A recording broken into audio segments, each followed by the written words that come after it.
Some things are just plain weird. And kidney stones, they are definitely on that list.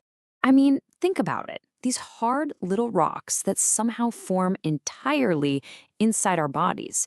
It's a fascinating puzzle, right? So today, we're going to try and piece it all together. And that's the big question, isn't it?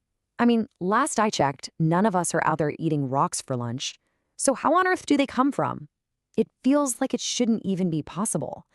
But what if the answer isn't about what we're eating, but about a delicate balance?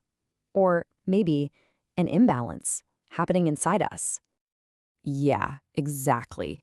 According to this theory, we're not talking about some kind of attack from the outside, like a bacteria or a virus. Nope.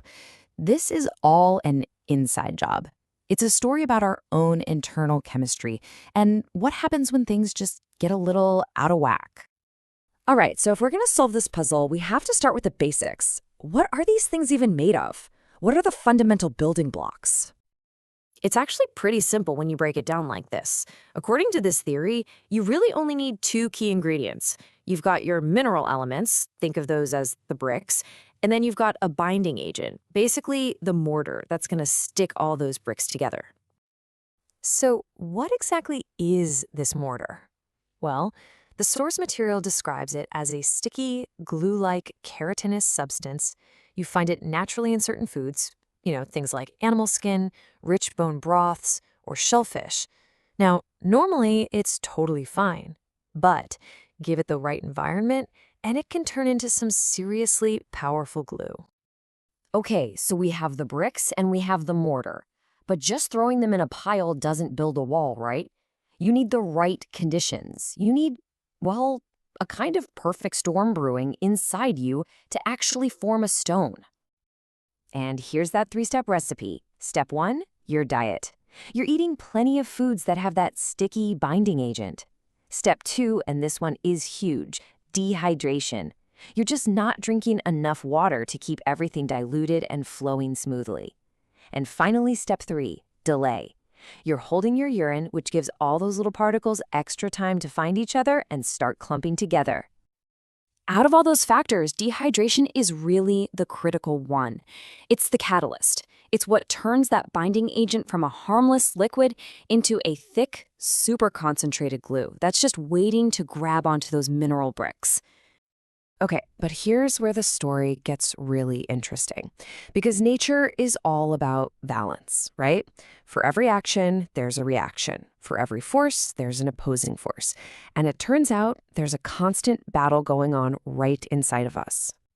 The source calls this the principle of antagonism, which is just a fancy way of saying there are two sides fighting it out. On Team Build, you've got the alkaline minerals.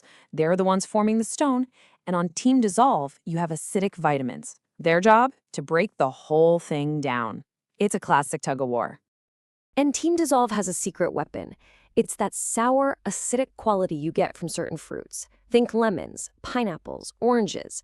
That acidity directly attacks the mortar, that sticky glue.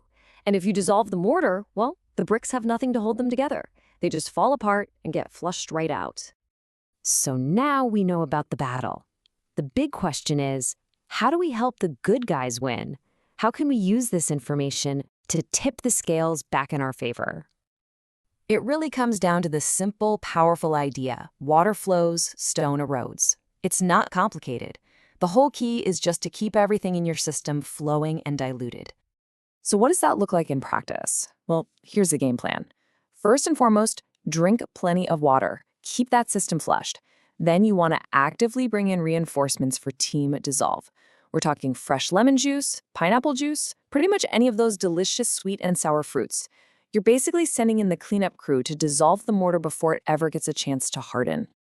All right, so this all sounds great, but how do you know if you're winning the battle? How can you keep track of your own internal balance?